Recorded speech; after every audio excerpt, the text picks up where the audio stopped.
everybody, and welcome to the Women's Soccer Show. I'm Sarah. And I'm Allie. And today we've got Champions League and a preview of international break. Allie, what are you most excited for? I am most excited for Champions League. I was at the Manchester United Atletico game, which was fun. Very cold, but it was fun. And I'm going to be at the Manchester United Bayern Munich first leg game. So, yeah. Spoiler alert. Spoiler. So I'm very excited for Champions League.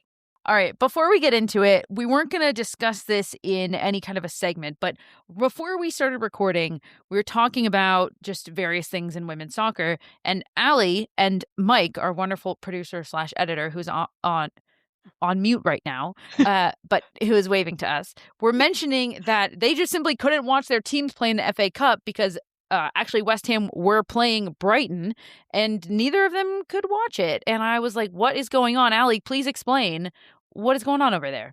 So basically the league sold the rights to the FA Cup to, I believe it's TNT, which is a sports provider over here, but they only have picked certain games to broadcast, which is, fair enough. You pick, your Manchester United versus Chelsea. That makes sense for viewership. However, the terms of the deal has now put an embargo on clubs streaming the games themselves, because a lot of teams will have, Chelsea TV, West Ham TV, and you can watch games. So you literally had to follow along on social media if you were lucky. Some enterprising Arsenal fans were streaming their game live on TikTok because... Really? It's back to the 2020 days, Allie. I swear, it's back to like pre-pandemic. Or even 2020. It just feels like this was women's football 6 years ago. This is how we watched it sometimes. And not that it's a good thing, but it's just making me giggle. A blast from the past. Yeah, and so it is frustrating because you want to be able to support your team in all aspects, and you can't. Okay, but that was the fifth round, so now we're down to the quarterfinals, right? Now we're down to 8 teams total, 4 matchups.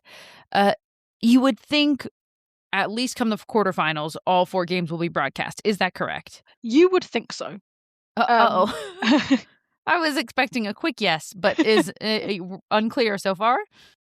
It's unclear so far. As of time of recording, London City are playing Tottenham Hotspur in the final 5th round match, and that is on TV. That is currently on TNT, but yeah, I don't think it's until the semi-finals that the 2 matches will be played on TV, and then the final is obviously broadcast. Okay.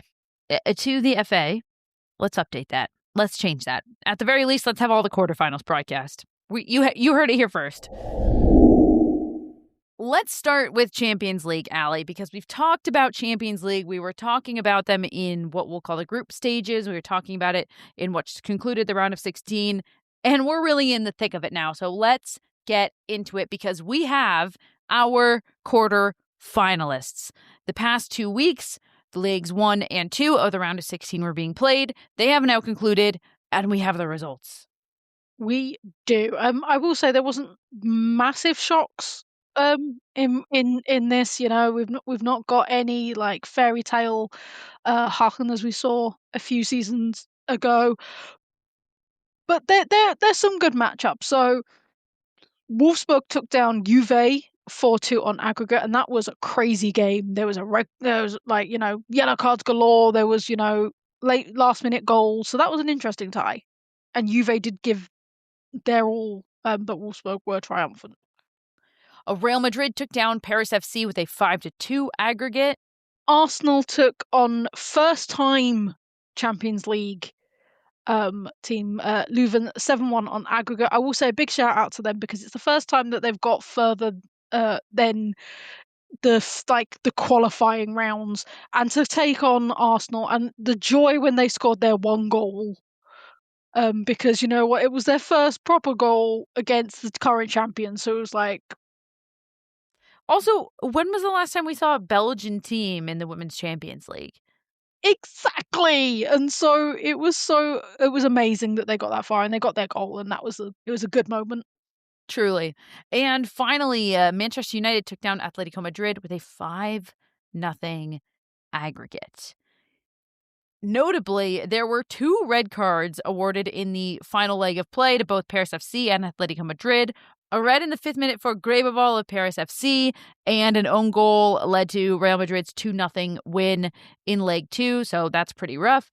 And Xenia Perez got a red in the 85th minute for Atletico Madrid as they were losing 2-0 in that second leg to United. That was seemingly just pure frustration. So let's talk about it, Allie, because we have our semi-final matchups.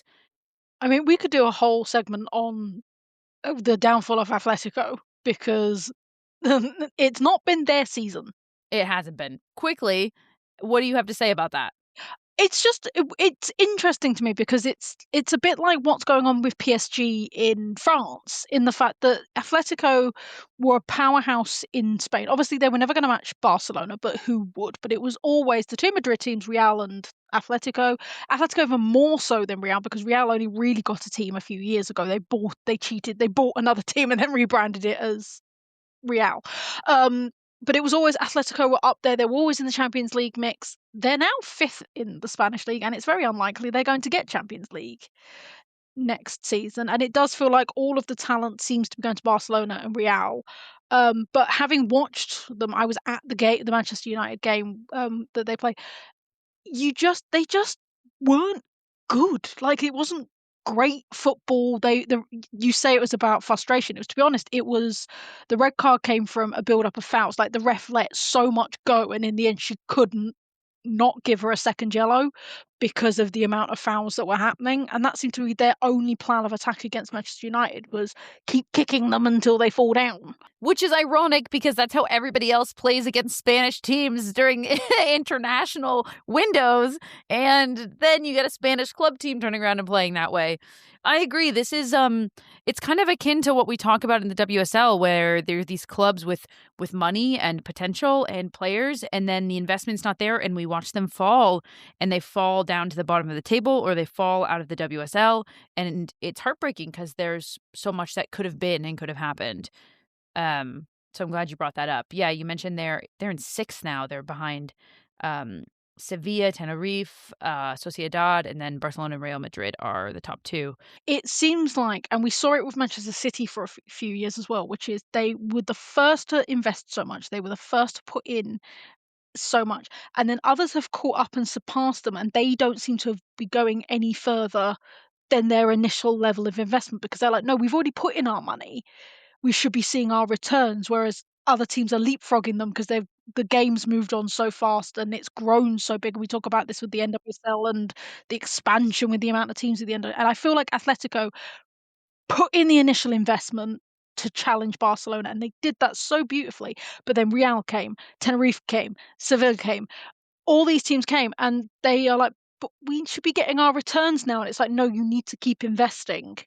And they've hit a ceiling, and they don't seem to want to break it. Okay, so we have our quarterfinal matchups. As we know, in the round of 16, obviously, there were 4 winners. Those 4 winners will move on and advance and play the 4 teams who were waiting. They had a bye round, so they did not play in that round of 16, and that will be Lyon, Chelsea, Bayern Munich, and Barcelona. Allie, you want to tell people what the quarterfinal matchups are? And then I'm so excited to talk about each one of these. We have to talk about each of them, but I will go into it. We have got it's one of the most classic Champions League matchups. So classic. Classic. I was like, you was talking about going back to 2020. I feel like I've gone back even further. We've gone back to 2016, 2017. No, because that would involve Arsenal. Lyon versus Wolfsburg. Ugh, classic. It's such a good one. Then it's the all English final. It's Chelsea versus Arsenal. I mean, we can just pause right there because those are matchups for the ages. And this is not to disrespect the next 2 because they're also exciting. But like, if you're a women's football fan and that doesn't get your like heart rate pumping and get you excited, I don't know what will. Those are truly like matchups for the ages. Those are matchups that I would watch in a final any day.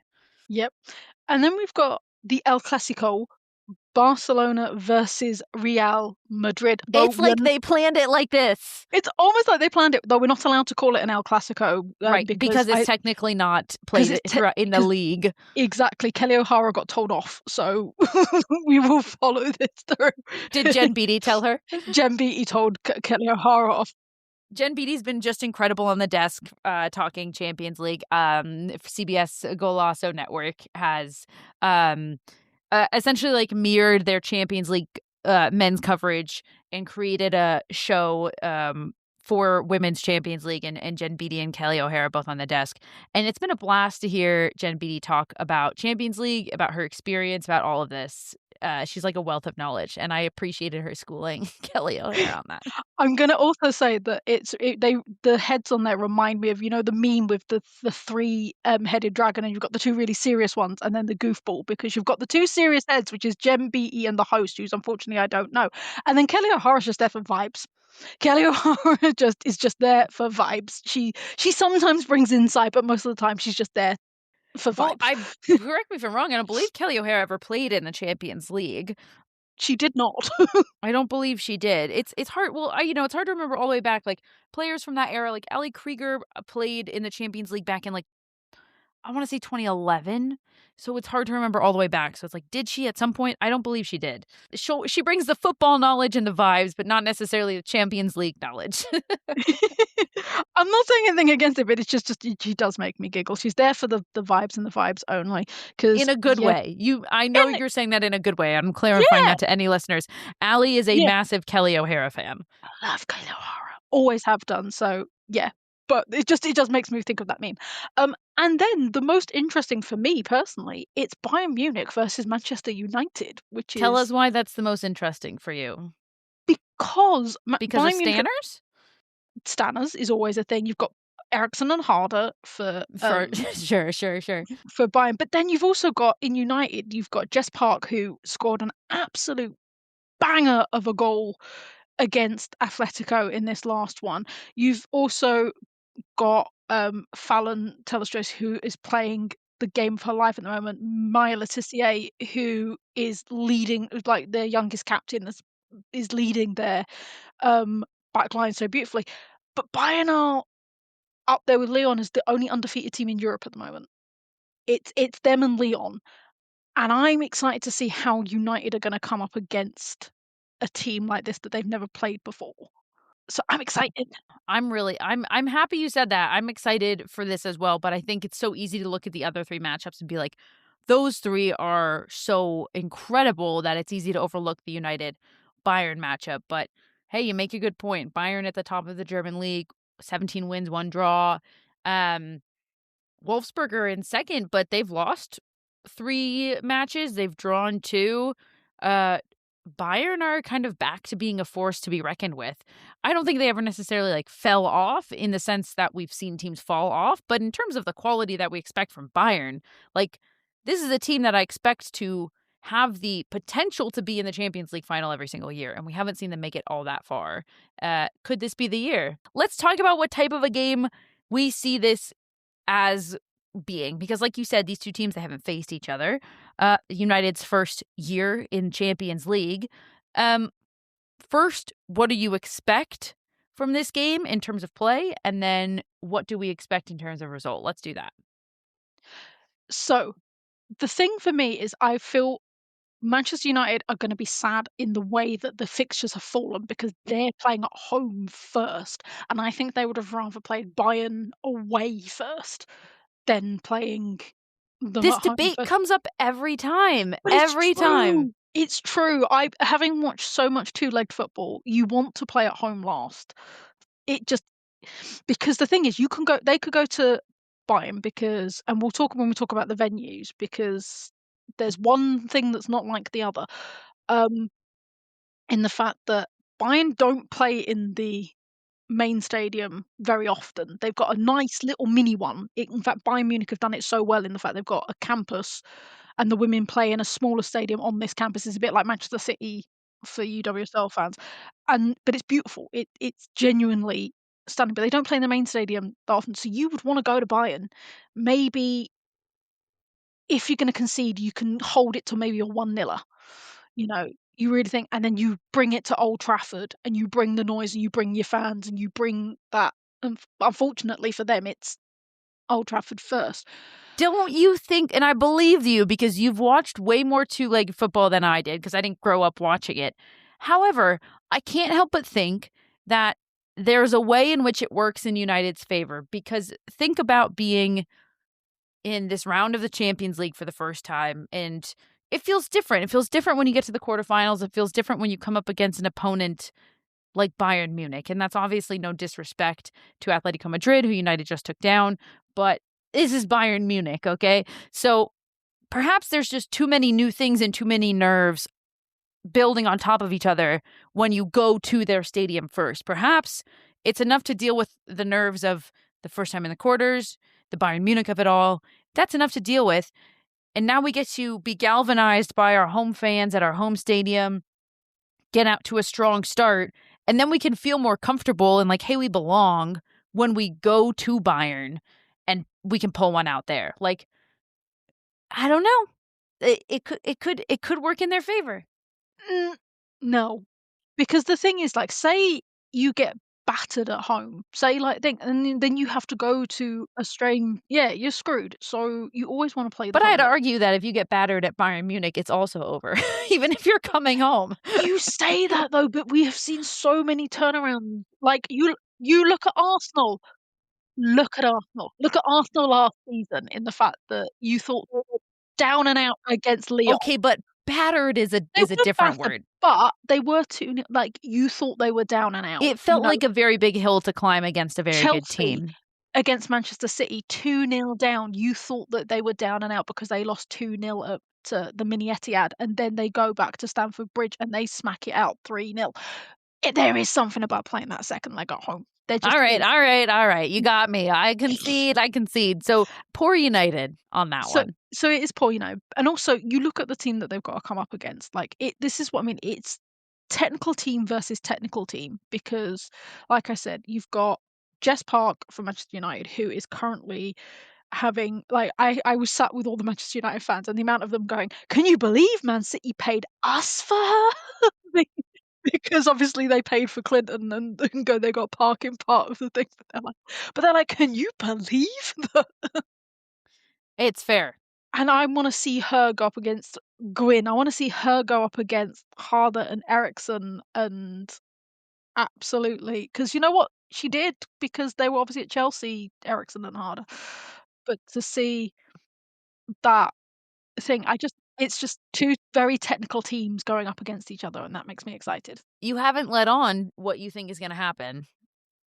You don't have to do score lines of each leg, but who do you think ultimately will pull this out? I've got this weird belief in Manchester United, Oh, yeah. I I really do. don't. Which is fair, and, like, on paper, I'm an idiot On because paper, it makes no sense. And it's I'm going to go Iceland with all the over again. paper. Yeah. I'm aware of that, Yeah. but there is something about Manchester United at the moment, like, their last foray into Champions League, they didn't even get out of the they got battered by PSG and never got out that further out, so they've got further and further, and the fans are excited for away days. All right. I'm going Bayern. I think Bayern's going to, I mean, for me, you can be as excited as you want. This is not a disrespect to United or how well they're playing or any of the talent that they have on their team. But look at Bayern Munich. Like I said, this is a team that, in all intents and purposes, like it might be a disappointment if they don't win the Champions League. You just look at this squad. They haven't lost a game so far in this already very long German Bundesliga season. They've played 18 matches and they haven't lost. They've conceded 6 goals alone. And yes, that's in obviously their domestic league. We're not talking about Champions League right now, but that's still a feat in and of itself. So I just can't look past that. So I think it's been a nice run for United, but I'm going to go with I think it'll be Bayern on that one. Who do you want to do next? Shall we talk about the classic of the classics, which is Lyon v Wolfsburg? Yeah, let's do it. I mean, from one German team to another, huh? Let's talk about it. I'm gonna unlike the last one where I kept my cards very close to my chest, I'm gonna be very honest. This is Lyon's to lose. And I'm talking about the entire title, not just this game. That's a massive statement. This is Lyon's to lose. This is Lyon's year. Wow. Tell me why. Because Lyon have looked scary. They have looked scary good. They have looked scary in the French league. They have looked scary in Champions League. They have taken down old opponents that used to rattle them, like PSG, Paris FC, in the league without Who even also notably have fallen, though. Paris FC and PSG have both fallen, but still, yes. But they've just taken it in their stride, and they are like Bayern. They are undefeated. They are the only other team that is undefeated in all of Europe. And they are scary good. Lyon are scary, scary good. And Wolfsburg, as we have seen, they're second. They are well below Bayern in the league if you look at the points tally, and they're only second now. They have had to climb because they had a terrible start to the season and have had to climb their way up to second. Which you could argue gives them a bit of fortitude, but if the honest answer is, I think it's going to be like when I saw Wolfsburg last season and they Barcelona, that Lyon are going to hammer them. I don't think that Wolfsburg are going to get hammered. I think Lyon are going to win, but I don't think I will put Wolfsburg are going to be hammered. I will put money on it that it's over 5-0 over aggregate. Are you looking at who's home first? Am I looking at... No, because I don't think it matters. In this case, I don't think it matters because I think Lyon are that scary good. We very well, how the bracket works out, we could have a Lyon-Bayern Munich final. Which would be the dream. As much as I'm backing Manchester United, for me, that would be the dream. I don't know if I'm necessarily dreaming for that, but but I would not be sad about it. I mean, it would be an epic battle for sure, especially if they both remain undefeated in their league up until then and they make the Champions League final. That would be pretty epic.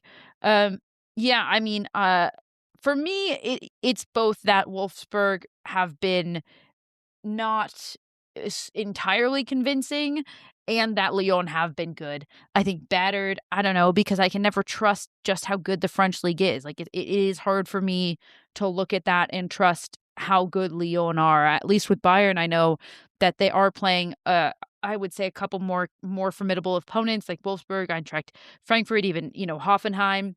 And I just don't think Lyon have that level of competition in their domestic league. So I don't think they'll batter Wolfsburg. I do think that Lyon will win. And I think it's interesting about the bracket. Let us move it along here and let's talk. You pick. We got 2 left. Let's do Chelsea Arsenal because these two games are very similar. I have no idea what to say about this one. Honestly, I have nothing to say. This one is probably the biggest toss-up of them all. It could really go anyway. It just could. Do you not agree? I think it could because these two teams, having watched them week in and week out in the WSL, these two teams are the most unpredictable and inconsistent teams in our league at the moment. Because I don't know. I think Chelsea's pretty consistently boring. No, but they're both so inconsistent because 1 minute Arsenal is like riding high and are battering, and fighting for the lead, and then next minute they're barely making it, and it's going to be a scrabble if they're going to get the 3rd place for Champions League. And Chelsea's the same. These teams, and this is where I think the home away advantage is going to come into effect because, and this is my reasoning. This is where you're going to be like, Allie, shut up. You're basically saying whoever's home second is going to win. No, I'm not. No, I'm talking about in general because Chelsea are playing at Stamford Bridge, and historically that has not gone well for them. You pulled this out last year about in Champions League where you were like, this Stamford Bridge will not go well for Chelsea. And it didn't. And I was right because they got battled by Barca. It was Barca, but yes. But they don't play there often enough. They only play them for Champions League games and very special league games. Arsenal are playing at the Emirates, which is their home. And it's their home now for pretty much, it's been their home the entirety of this season. And it was basically their home last season. Occasionally they had to play in Boreham Wood, but it was mainly Emirates. They know that pitch like the back of their hand. That is a true home advantage, whereas Chelsea don't really have a home advantage. And we've already seen this, and it's a whole thing on socials, in the fact that Arsenal fans like to buy their tickets in the home end, even if they're away. So that place is going to be packed, because they're so close. It's going to be packed with each other's It's fans. so funny. It's So going to I be a great environment in both legs. I wish I could be there. same. If I could get down there, I would as a neutral. I really would because it's gonna be popping off both at the Bridge and at the Emirates. But I think the consistency of Arsenal playing at the Emirates week in and week out is gonna give them a slight advantage. But at the same time, Arsenal could Arsenal and and screw it up, and Chelsea could finally find their feet. So who is home and who's away first? I believe Chelsea are at home first. I think they're at the Bridge first. Okay. Yeah, I say it's when I said this is the biggest toss up of all four games, that's exactly I completely agree. This is exactly why I said that. The fact that both of these teams, they can play world-class football on any given day, and they can play like a team that has never played together once in their life, and anywhere in between. And it 100% is going to depend on just which team shows up more each of those days. Period. The end. And it's really, it's a crapshoot, as they say, but very excited for it. All right. And the final one. Let's talk about it because it is the Spanish thing. It is Barcelona versus Real Madrid. And I say one of these things is not like the other in the fact that Real Madrid are the only team in these quarters to not play in their main stadium. So Barcelona are taking it to Camp Nou. Real will still be in their mini stadium, which is nowhere near the main stadium. But I saw the fact that it was like there are two NFL teams who have played in Real's main stadium more than their women's team because their women's team has never played there. That's upsetting to me on a lot of levels. Number one, the fact that they've never played there. But number two, like, why are we having so many international NFL games? My San Francisco 49ers are traveling to both Australia and Mexico. That is what there's like 6 home games in the season, and 2 of them are going to be in other parts of the world. What are we doing? What are we doing? But that's not what most upsets me is, of course, that the Real Madrid women haven't been able to play in their big stadium. I don't even know. Like, how many times are we going to have to learn this lesson?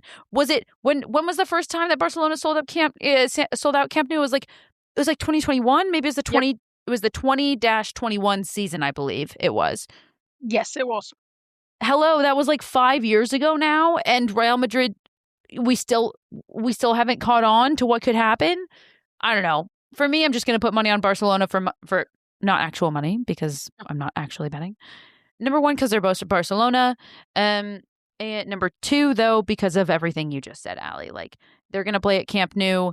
And now I hope they win. And I hope that Real Madrid learns their lesson from this because shame on you, Real Madrid. And you're not helping your own team because Barcelona is going to have a massive advantage with where they're playing. And you're simply not.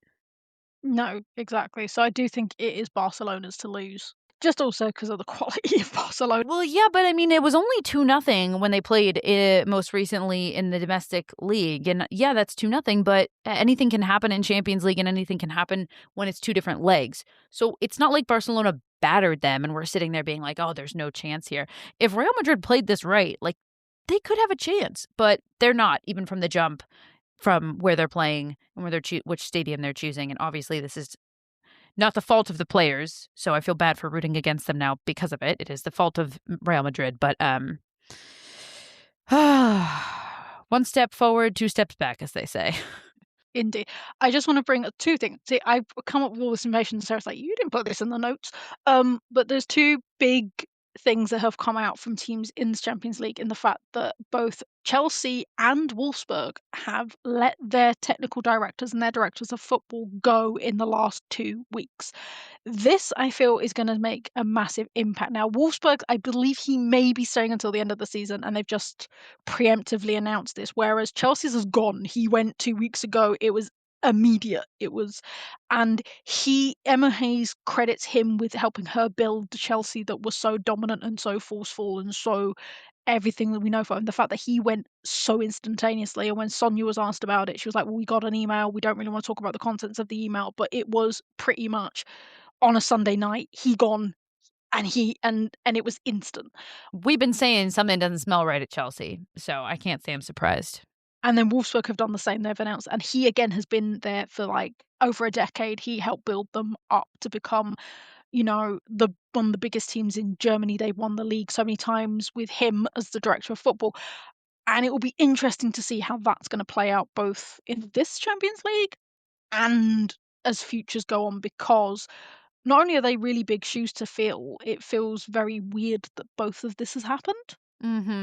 I think it feels almost less weird for Wolfsburg, if I'm being honest, though. Like, this is a team that they need a bit of a revival.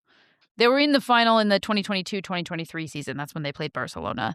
And I believe they lost 3-2, it was. Yes. All right, so it wasn't that long ago, but I suppose for a team like Wolfsburg, it kind of feels like that long ago. But nevertheless, I do think that they're a team that is an organization that's in a bit of need of a revival. As I mentioned, they're only second recently because they have managed to claw their way up um, into the thing. And the fact was that they had to play these qualifiers against Juve to get to the quarters. So maybe it will be a good thing for Wolfsburg, but I just feel like it's interesting that both these teams are going through such an epic period of change. All right, that's it for our quarterfinals. The matchups start with leg one on March 24th. Right now, I believe all 4 games are to be played on March 24th. There's no like Tuesday, Wednesday, or Wednesday, Thursday like there was in the round of 16. Every single leg one will be played on March 24th. Yeah, which again is causing all sorts of controversy because in leagues, certain teams are playing their league matches the day before the other teams are playing, and so it's like who's getting the most rest and who's. It will never be 100% fair. People need to, the quicker people realize that and accept that, the easier this is going to be. It's never going to be 100% fair. I agree. I agree with you. I'm just telling you what the people are saying. All right, March 24th, Allie will be at Manchester United, Bayern. I will be at Old Trafford to watch Manchester United versus Bayern. I'm very excited. All right, so we only need to wait like a month, and then we get to talk about them. Let's go around the world. Around the world, around the world. To France. Nantes and Paris FC are equal on points despite the former only managing a draw against Montpellier. However, PSG remain in 5th even after their 3-0 win over Lens. To Germany, and in a clash of the Titans, Bayern Munich crushed Wolfsburg 4-1 and remain undefeated. However, it's very close in 2nd to 5th with just 7 points in it.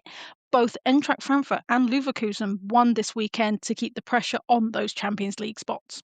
And to Mexico, Monterrey are 3 points clear at the top of the table over Pachuca and Guadalajara after their monster win this weekend. Wins for Tigres and Club America keep them in playoff contention. And finally to Scotland. Big scoring games this weekend as Glasgow City remain top of the table after their 4-0 win. Second place Rangers beat Montrose 2-0, whereas Celtic won 5-3 over Hearts. Now to international break. We are at that time once again. For anybody who's interested in the England squad, me and Sarah did a Lioness preview that is on Patreon where we talk about the squad. They will be facing Ukraine over in Turkey and Iceland, which will be over here in the UK. And these are Nations League games. These are to build for qualifiers for the World Cup in Brazil. So they are very important at this point. She Believes is also here, and it is not a qualifier. This is a tournament and a friendly one at that, and it has come. It's this time of year. We miss Arnold Clark. They used to be it was only a couple of years, maybe 3, 4 maximum that they happened, maybe just 2 alongside each other. Arnold Clark was legendary, though. It really was. Arnold Clark, the founder of women's football. The founder of women's football. So let's talk She Believes. We will start off with the US women's national team. Quickly, very on the roster. Any shocks, surprises, glaring absences? Oh, you really caught me. I didn't pull it up. Based on my memory from when it got dropped a week ago, I don't believe so. I think kind of like the overall feeling I remember getting when I was reading this roster and kind of reading the bullet points along with it is that this seems to be a bit of an inflection point, or not inflection. This is kind of like a turning point, it seems, for Emma Hayes, and she's starting to steer this team in the direction of building towards the World Cup, because ever since she took over, it's been a lot of young players, a lot of uncapped players, and a lot of, as she puts it in her own words, building the pool of talent, because you had a few players with a ton of caps and that was it. And she was like, we need to expand this pool. We need to get a ton of players capped. We need to start building for the future and expand this pool even larger. And that's what she's done. And now this is the first time that a U.S. roster has not featured an uncapped player in a little over a year. That was since the 2025 She Believes Cup. Emily Sonnet's the oldest player on this squad.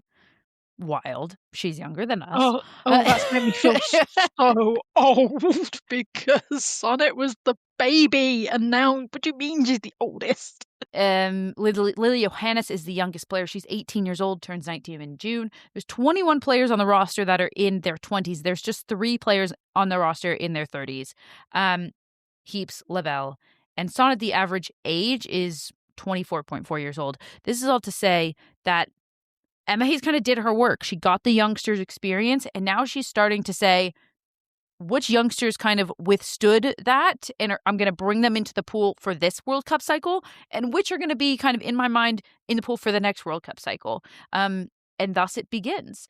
It'll be really interesting. I think the main thing that's standing out in my brain, probably for everybody else too, is goalkeepers. Who is getting the starts? Shall we talk tournament? Let's talk tournament, Allie, because before we get into the other 3 teams, which I'm really excited to discuss, which are, for the record, Colombia, Argentina, and Canada, we need to talk structure, because there's a small change in structure to She Believes right now. But let's talk just about the structure of this as a whole. How does She Believes go? So, first off, when is it? It is the beginning of March. Games kick off on the 1st and they end on the 7th. That's this Sunday, everybody. That's this Sunday. March 1st, this Sunday. That is this Sunday. Who is in it? Apart from the US, it is Colombia, Canada, and Argentina. And the structure. There's been a lot of different iterations of She Believes, but predominantly it's been the same for a couple of years. So as it has been, there's 3 teams each. They will each play, there's 4 teams. They will each have 3 games. They'll, in other words, just play each opponent one time, and that's it. No playoffs, no bracket, no championship game. The winner. Like this. I know you do. I like this. This makes sense to me. I can't remember if it was She Believes or if it was another US tournament where they randomly paired the teams off. They only played that team, and then the losing 2 teams played each other, and the winning 2 teams played each other, and then the winner of that team won the thing. Yeah, I can't remember what that was either, but I do remember what you're talking about. And I was like, that's just stupid. It was a little too random for sure. I don't believe it was She Believes Cup though. I don't think it was, but if it was, it doesn't matter. So the winner of this will be the team with the most points at the end. Think group stage in tournaments. However, there is a small twist. So in an exciting new twist, the press release said it's an exciting new twist for players. Perhaps it's just an exciting new twist for fans and not players. This will be determined. Also, I'm reading this twist and I'm like, this is what we do in the Conti/Subway Cup. Well, that makes sense though, because then you have to advance to the next round. Yeah. This is just, it's just because, like, they're implementing this literally just because. So here's the new twist. All She Believes Cup matches that end in a draw will go directly to penalty kicks. So there's no overtime, there's no extra time. So obviously that was very intentional to not put more minutes on the bodies of these players, but they're also, it sounds like, sitting here being like, this is the United States. This isn't going to end in a draw. Let's make this more exciting. And so therefore, the winner of the tournament obviously will still be determined by points, but teams will get 3 points for a win, 1 point for a tie after regulation, and then another point awarded for winning the penalty shootout. Does that make sense? It does make sense because it's what we do in the Champions. What we do. Well, this is new to people in the U.S. I can't say I like this all that much. It's going to be exciting. Maybe I will like it. I guess the jury's out. We'll figure it out. I think you're right. It makes little to no sense in the fact that because you're not going on to another stage. Like, I suppose they're doing it to stop the fact that it might be that two teams have. They're worried about like a three-way tie. Like, yeah. But I mean, penalty shootouts are fun. So how bad? Hopefully, I'm sure it'll be fun. There's still a tiebreaker if the entire tournament, quote, tournament ends and two teams are even on points. There are still tiebreakers to determine that. So at the end of the day, the first tiebreak is goal difference, followed by most goals scored, and then head-to-head result. I still don't understand why head-to-head result isn't the first tiebreaker. We've had this argument since circa 2022, and I will not let it die. And you would die Yes. on that hill. Anyways, let's move it along. So that is what is going down in She Believes Cup starting this Sunday. So let's talk about it. We talked about the U.S. briefly. We're definitely going to talk about them after She Believes. So let's spend a little bit of time beforehand focusing on the other teams. Specifically, I really want to talk about Colombia and Canada. That's no disrespect to Argentina, but there's just so much to say here about those two teams. So let's chat about it. Which one do you want to talk about first? Let's talk about Canada, because this is my view on Canada at the moment. Canada, for me, feel like where the US national team was in 2023. I was thinking when the World Cup was, which is you've got a bunch of players that are either retired or on the verge of, and they haven't really brought a lot of the youth in yet. I know it's Stoney's aim, but you've still got that stalwart of players, and it's just in that crossover period. They've never really recovered from the cheating scandal of 2023. We were just talking about this. This is 2 Olympics in a row and Canada have been caught cheating. Canadians, this is not what we expected from you. What is going on over there? You're Well, I supposed to agree be they haven't really recovered from it. And I think they've been trying to lay low, lay under the radar.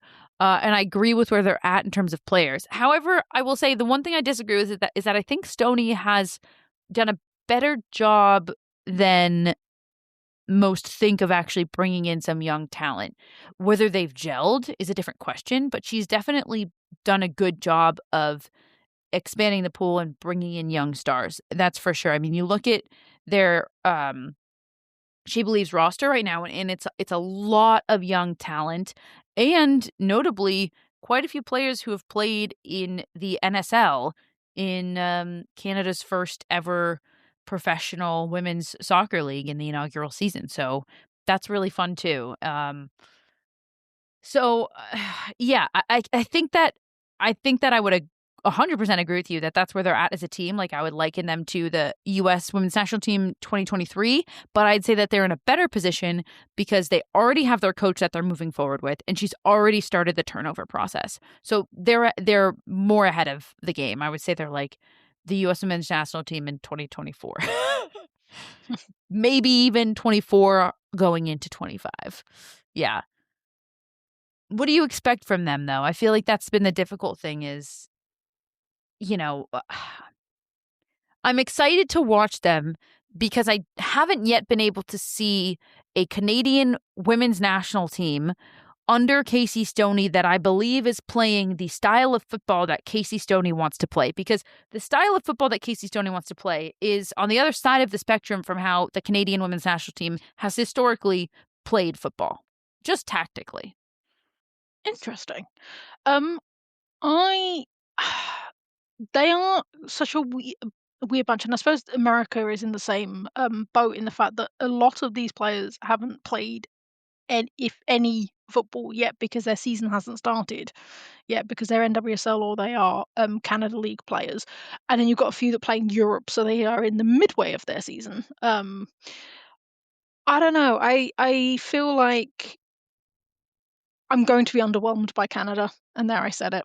I feel like they are going to do okay against Argentina. They'll probably win against Argentina. I will be very interested to see how they come up against Colombia. I think that that's going to be. I mean, I feel like that's always kind of the question that we circle because there's so many tournaments where like Canada and Colombia are pitted up against each other. And we're like, how will this go? Um, question if Olivia Smith is going to be on this squad. I mean, she was put on the roster. She sustained an injury in the most recent FA Cup match for Arsenal. I don't believe she's going to be cleared to play, and that's going to be a massive loss for Canada. For those who didn't see, she had a head injury that required her to be stretchered off. She was in a neck brace. It was a horrific sight if you've seen photos or any videos online from it. So I don't believe she'll be playing, and she's a young star that a lot could be built around. So I think that's also a massive loss that should be noted for Canada, because we'll also note the loss as we transition into talking about Colombia, which is the one and only Mayra Ramirez is still out and injured. She hasn't played for Chelsea. She had a hamstring injury that has then she got a calf injury in the recovery process of returning to play from the hamstring injury as it goes. So she will not be on the roster for Colombia. Colombia, arguably, I think, are the most interesting ones here. And not in a positive way, Allie. Really? You're not feeling it? I think I'm in two minds. Number one, I say not in a positive way because of what we want for this team. Because this is a team that blew everybody out of the water in the lead up to the World Cup in 2023. In the World Cup in 2023, have been somewhat disappointing, and I would argue almost on the downhill, be it a very slight incline, still a downhill incline ever since then. And I think part of me needs to I need to remind myself sometimes when I look at Colombia that this is still a team and a federation that is on the rise. Like I think of Colombia now as almost a powerhouse in this part of the world, but they, their domestic game is still nowhere near where it needs to be. It's still in the very early stages of growing. Yes, they have stars and talent on the national team. You think of Linda Caicedo, you think of Mayra Ramirez, you think of Lacey Santos, but it takes so much more from that. And this is almost akin to Brazil before they started investing in their own domestic league, where it's like you have so many stars, but you're not going to go anywhere internationally with just that. And that's kind of where Colombia are right now in their progression. So I need to remind myself, this is a team, their first World Cup was in 2011. They qualified in 2015. They made it to the round of 16, and then they missed out on 2019. And that's why they were such a shock in 2023. And then they got knocked out in the quarterfinals, I believe, by England, if I can remember correctly. You do Yep. remember correctly? So anyways, this is all to say, when I say that I might be disappointed in them, it's almost me saying that I just want so much. I want them to progress faster than they are, and that's really what I'm saying. And I think my big headline for this podcast is for me to say, I think the Federation right now is truly to blame as to why they haven't been able to progress since 2023, and it's extremely disappointing to me. Yeah, you do feel like they were giving Brazil a run for their money in terms of South American football, and then it's not gone very far. But you're right, domestically they are still not there, and that means that a lot of players aren't being picked up by other teams. Like you have the names that you've mentioned, but that's about as far as it goes. So Yeah, there's maybe 3 Colombian players playing in the NWSL. They've been added to the roster for She Believes. Daniela Arias, who plays for San Diego Wave, notably one of them. But yeah, I completely agree. yeah, but you giveth and taketh away. I do want to spend a moment talking about their head coach, Angelo Marsiglia. He's 40 years old. He was the assistant coach for the Colombian women's national team in 2022 and in 2023. Notably, he did take over for, I believe, just one game in the World Cup because their head coach got a suspension. It doesn't matter. He was then hired after the World Cup in 2023. I believe it was in October. He got hired in 23 as the head coach. Those 2 roles that I just mentioned are the only coaching roles on his entire resume. And herein lies the problem. So, listen, with Colombia's lack of development and kind of decline, like since the World Cup, for me, you read that and you think the coach is not a coach who can take them to the next level. And the federation obviously doesn't care enough to provide the backing for this team to progress to the next level, be it in the form of funds, of investment in the domestic league, or even in a coach that has the necessary resume to coach a team of this caliber. You're talking about this man has only those 2 jobs on his resume, and he's going to go coach against Emma Hayes. What do you expect is going to happen? Somebody's gonna get, but again, going up against Casey Stoney as well. As much as we talk about Against Canada. Casey Stoney, what do you expect is going to happen? This is exactly it. Like, this team has not been set up for success, and that's what's disappointing to me because we're not even seeing what they could be. We're seeing them as best as they can be against a lot of odds, really. And that's disappointing because there's so much that they could be. So I'm curious to see how they look here. Unfortunately, I don't have high expectations. And I'm really sad to say that because for a long time, they were one of my favorite teams to watch. I would turn on any game with Colombia. And I just think that it's gone downhill. However, it's still going to be fun. Linda Caicedo, Lucy Santos, Daniela Arias, it'll still be a fun one. With that being said, do you still think Colombia will take down Canada? Or did you didn't say, you just said you were excited for that matchup. I am excited for the matchup because it is different styles of play. It will be interesting to me. Is the thing. I think that's the one that I'm the most unsure about. Because it could be either. It could go either way. Don't count out Argentina either. They could pull one out against Colombia. Those are 2 teams that are very familiar with each other as well. Yes, let's talk about Argentina. South American football is exciting football in general. It really is. The focus has always been on Brazil for the most part, though Argentina have had their absolute moments. They qualified for the last World Cup because they managed to get the Copa America Femenina in 2022. That led them to a qualification for the World Cup. They have the same issue that Colombia has in the fact that their coach is an ex-player and was a very successful midfielder for both club and country. He's only ever coached. This is his first and only coaching job. This is it. Gosh. But he did get them to that World Cup, so we will give him we will give him that, but that's all we will give him. They have got to the World Cup a couple of times, to be fair to them, but they are in the same position that Colombia is, which is domestically Argentinian women's football is not anywhere near the standard it should be. And they also don't have players going elsewhere, which is the other biggest thing. I'm looking at the squad now, and they are a young squad for the most part. They have a lot of teenagers that are currently. They've got a couple of more senior players, but it is mainly youngsters. So I'm excited to see what they're going to do on a world stage.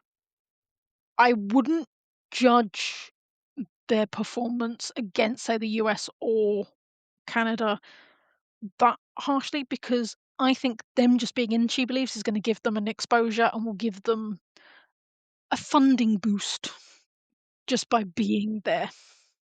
I had a sneaky suspicion. I remember watching a Colombia Argentina game last year, so I just looked it up, and I indeed was correct.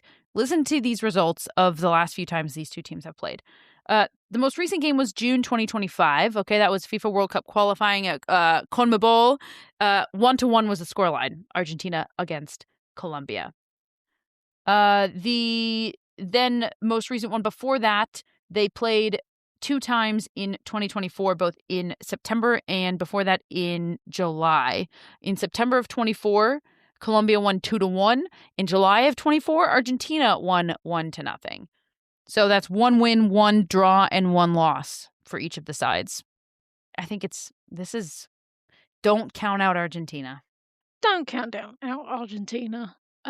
They have, they are an interesting side. A lot of their football, they do play in the Spanish league, but they tend to play for lower half teams in the Spanish league. But as ever, if anything can get them to be viewed to get funding to build up for this World Cup in 2027, let's do it. Let's do it. All right. She Believes Cup, Sunday, March 1st is when it begins. Tune in. For those in the US, it's on HBO Max. That'll do it for us here at the Women's Soccer Show. I've been Sarah. And I've been Allie. Thanks, everybody. Good night.